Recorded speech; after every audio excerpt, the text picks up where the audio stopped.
देखिए विनीता जी, मैं खुद जेएनयू का विद्यार्थी रहा हूँ और 2002 से 6 तक मैं जेएनयू के 3 हॉस्टल में रहा हूँ। और तब जब उस तरह से भारतीय जनता पार्टी का ये तांडव नहीं दिखाई पड़ता था, तब भी वहाँ बहुत अच्छे तरीके से मैं खुद अंडा तक नहीं खाता हूँ।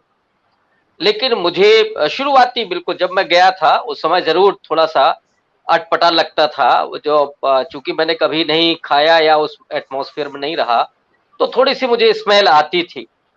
लेकिन जब मैंने देखा वहाँ के परोसने का भी जो तरीका है कि 2 मेस के कर्मचारी अलग-अलग जो वेज है और नॉन-वेज है, माने जिस दिन नॉन-वेज बनता है, उस दिन 2 कर्मचारी बाकायदा खड़े होते हैं परोसने के लिए।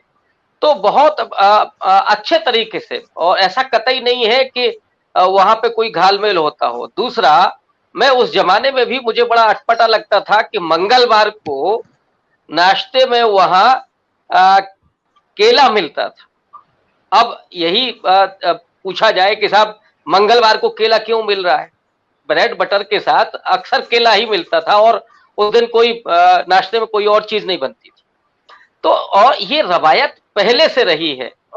वहाँ पर जो नवरात्र के साथ-साथ अगर आप जो डिमांड करेंगे कि भाई अगर सामूहिक तौर पर विद्यार्थी कहते हैं कि हमको इस समय ये चीज़ खानी है, वही तय करते हैं। हर हॉस्टल का विद्यार्थी ही तय करता है कि मेन्यू क्या रहेगा। दूसरा, ये जो महीना है इसमें शाम को इफ्तार पार्टी होती है, अलग-अलग हॉस्टल में होती है और उसमें सारे लोग शामिल होते हैं। मैं भी अक्सर इफ्तार पार्टी में, और वो भी अच्छा खाने के लिए जाया करता था। लोगों से मिलना-जुलना वो भी, लेकिन चलिए तो उसमें सारे लोग खाते थे, ऐसा नहीं था। और मुझे लगता है कि उसमें भी नॉन-वेज बनता था, वेज भी रहता था, लेकिन कभी आपको अटपटा नहीं लग सकता। अभी आप जेएनयू की संख्या देख लीजिए, मुझे लगता है करीब 8 से 10,000 विद्यार्थी होंगे वहाँ, जब मैं था तो तकरीबन 5,000 थे। अब इसमें से आप देखिएगा कितने मुस्लिम या ईसाई होंगे, आप उनकी संख्या निकाल लीजिए। मैक्सिमम मतलब देश के आबादी के अनुसार ही वहाँ पर हिंदुओं की तादाद ज़्यादा है और मांस खाने वाले, मैं तो दलित हूँ, लेकिन मैं नहीं खाता, तो इसका कोई संबंध न तो जाति से है, न धर्म से है।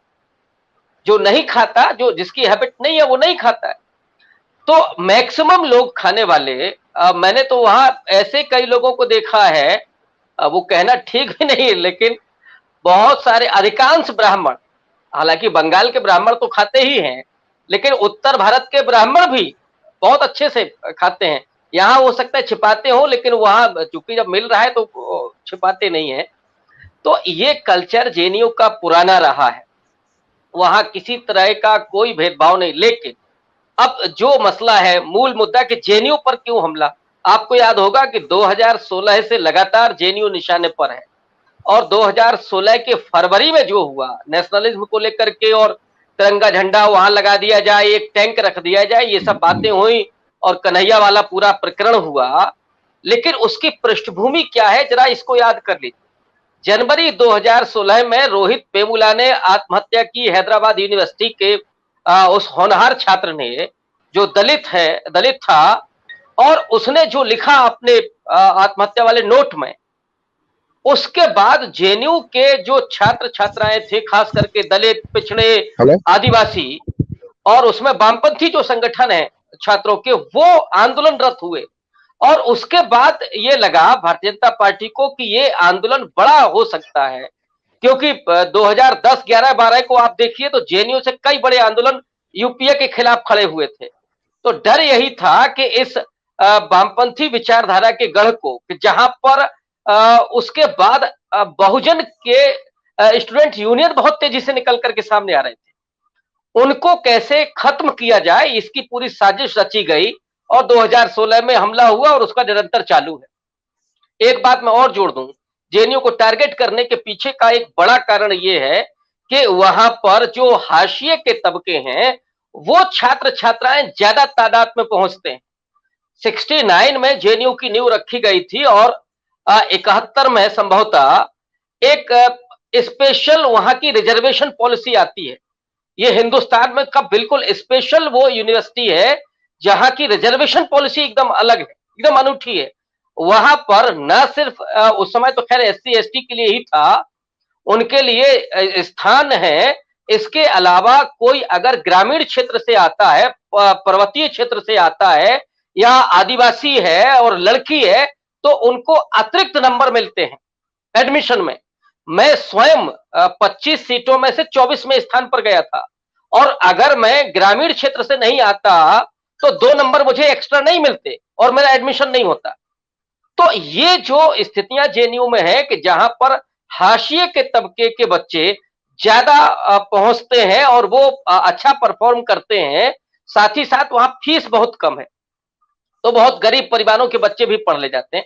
ये हमला दरअसल उस हाशिए के समुदाय के खिलाफ है, दलित, पिछड़ों, आदिवासियों और महिलाओं के खिलाफ ये हमला है, ताकि वो वहां जाकर के अच्छी पढ़ाई लिखाई ना कर सके, उन्हें वो माहौल नहीं मिल सके।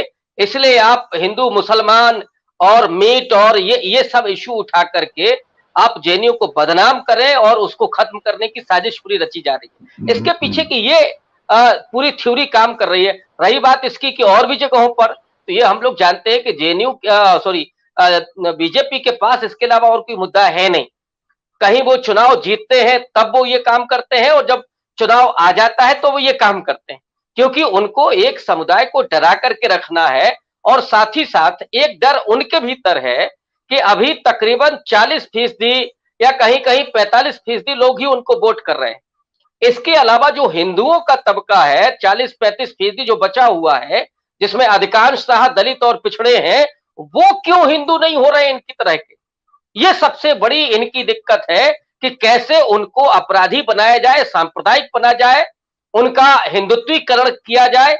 ये पूरी साजिश चल रही है और इसीलिए लगातार वो एक प्रयोगशाला के तौर पर ये काम हो रहा है। और इनमें भी आप निकालिएगा कि जो अधिकांश इन दंगों में जो शामिल हो रहे हैं, वो मुझे जहां तक लगता है कि ये दलित और पिछड़ी और आदिवासी जाति लोग तो होंगे, क्योंकि इनको ही बरगलाया जाता है।